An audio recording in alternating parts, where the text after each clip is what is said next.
Oke, baik sebelumnya selamat pagi atau selamat siang ataupun selamat sore dan juga selamat malam untuk Bapak dosen ataupun Ibu dosen terkait mata kuliah Digital Society. Jadi di sini saya akan mewakili kelompok 102 dan akan membawakan materi mengenai digital communication. Nah, selanjutnya di sini ada pun anggota kelompok kami. Oke, sebelum lanjut ke materinya, di sini yang pertama kali saya akan bahas itu mengenai pengertian juga tujuan dari digital communication sendiri, di mana digital communication sendiri itu merupakan proses penyampaian dan juga pertukaran pesan ataupun informasi yang dilakukan melalui media dan juga teknologi digital seperti internet, media sosial, email, dan juga berbagai platform online lainnya. Adapun tujuan utama dari digital communication sendiri itu untuk membekali para individu, khususnya mahasiswa, agar mampu berkomunikasi secara efektif, kritis, dan juga bertanggung jawab dalam komunitas digital atau digital society. Nah, selanjutnya dalam digital communication sendiri itu ada istilah five love of media dan juga information literacy, di mana yang pertama itu adalah lawan. Lawan itu sendiri adalah sumber informasi dan juga media komunikasi dan semua bentuk penyedia layanan informasi yang kritis digunakan untuk interaksi dan juga perkembangan yang berkelanjutan harus diperlakukan secara setara satu dengan yang lainnya. Dan yang kedua itu adalah lautu. Lautu itu merupakan semua anggota masyarakat adalah informasi atau pengetahuan sumber sehingga memiliki hak dan juga kesempatan yang sama untuk mengakses informasi dan juga mengapresiasikan dirinya. Yang ketiga itu adalah lautri. Lautri itu sendiri merupakan informasi, pengetahuan dan juga pesan ataupun berita tidak selalu bersifat netral ataupun bebas dari bias. Nah, dalam pengkonsepan, penggunaan dan aplikasi literasi informasi dan juga media masyarakat harus menyadari secara transparan dengan kenyataan ini. Yang keempat itu adalah LAW4. LAW4 itu merupakan setiap anggota masyarakat perlu atau memiliki hak yang sama untuk mengetahui dan juga memahami suatu informasi baru, pengetahuan dan juga berkomunikasi, walaupun tidak menyadari ataupun mengakui dan juga mengekspresikan dirinya. Dan yang terakhir itu adalah Law 5. Law 5 itu sendiri merupakan literasi media dan juga informasi yang merupakan suatu proses dan juga perkembangan pengalaman yang dinamik.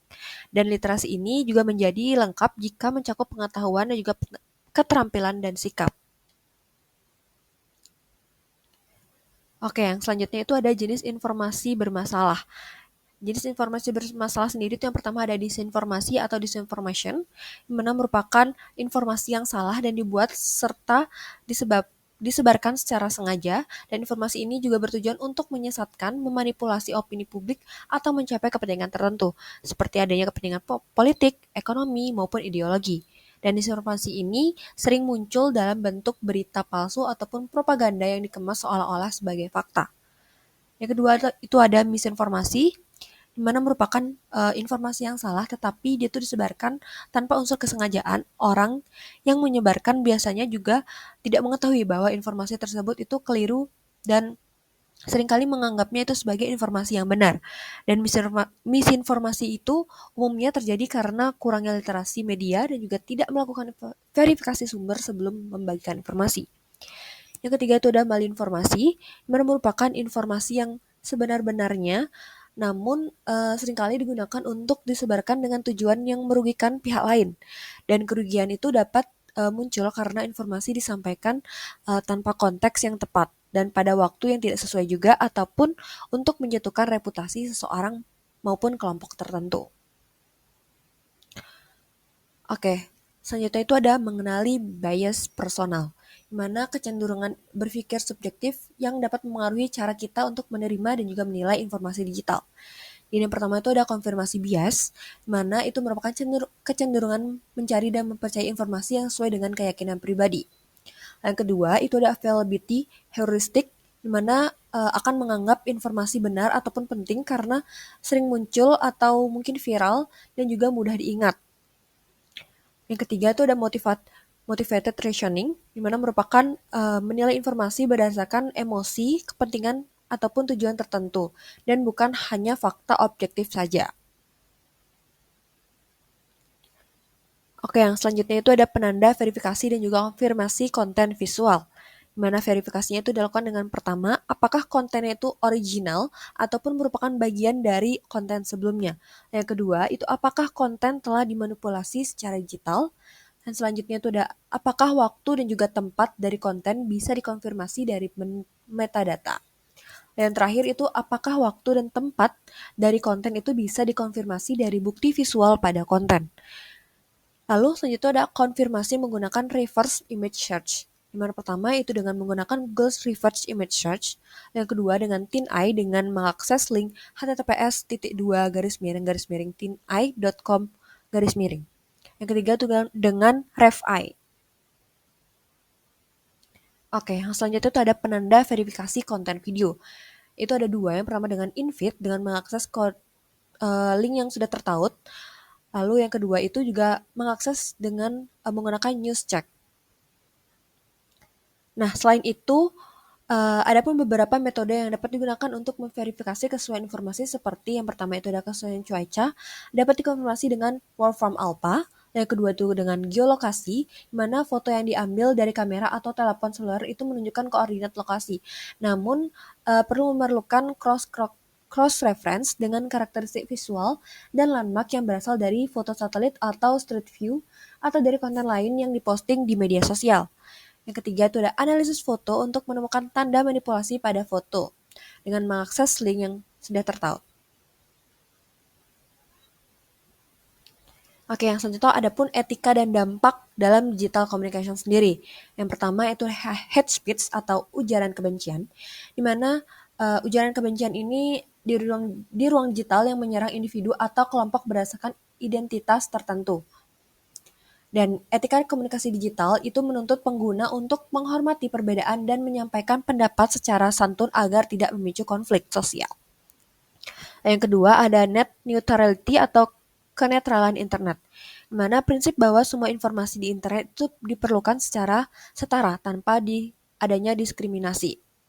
Yang ketiga itu ada objektivitas dan juga transparansi informasi, di mana objektivitas itu berarti menyampaikan informasi secara jujur dan berbasis fakta, dan sedangkan transparansi itu juga menuntut kejelasan sumber dan konteks informasi. Nah, keduanya ini penting untuk membangun kepercayaan dan juga mencegah hoaks yang ada di media digital. Oke, selanjutnya itu ada janji komunitas digital yang sehat, di mana pernyataan janji atau personal dan juga individu ini untuk menjadi anggota komunitas digital yang aktif dan juga produktif. Itu yang pertama ada share the truth, di mana hanya menyebarkan informasi yang sudah terverifikasi kebenarannya. Lalu yang kedua ada cite, di mana mengikut sertakan referensi dengan orang lain sehingga bisa mengkonfirmasi ulang kebenaran informasi yang diberikan. Yang ketiga itu ada clarify, di mana merupakan mengklarifikasi fakta dengan membedakan dengan pendapat pribadi. Lalu yang selanjutnya ada refulate, di mana berani mengevaluasi ulang informasi yang diragukan kebenarannya oleh orang lain dan juga menetrasikannya jika tidak mampu untuk memverifikasinya. Selanjutnya ada defend. Defend itu di mana berani membela orang lain yang dicerca secara online karena telah membagikan informasi yang benar walaupun tidak sependapat.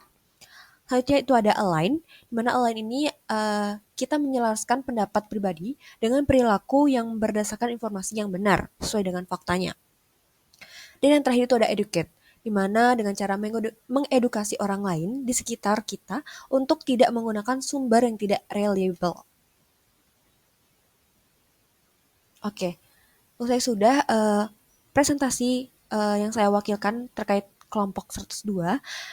Dan sebelum saya akhiri, saya akan membacakan kesimpulan dari materi digital communication, di mana materi komunikasi digital ini dapat menekankan bahwa literasi media dan juga informasi itu merupakan kompetensi dasar yang sangat penting di era digital dan juga mendukung komunikasi yang efektif, kritis, dan juga bertanggung jawab.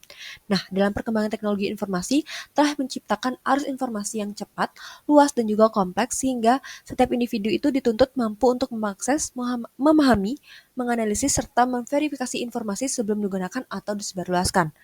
Dan transformasi komunikasi digital itu juga membawa dampak besar, baik positif maupun negatif, seperti meningkatnya partisipasi publik dan juga kebebasan berekspresi, namun juga munculnya misinformasi, disinformasi, hoaks, ujaran kebencian, serta kesenjangan digital.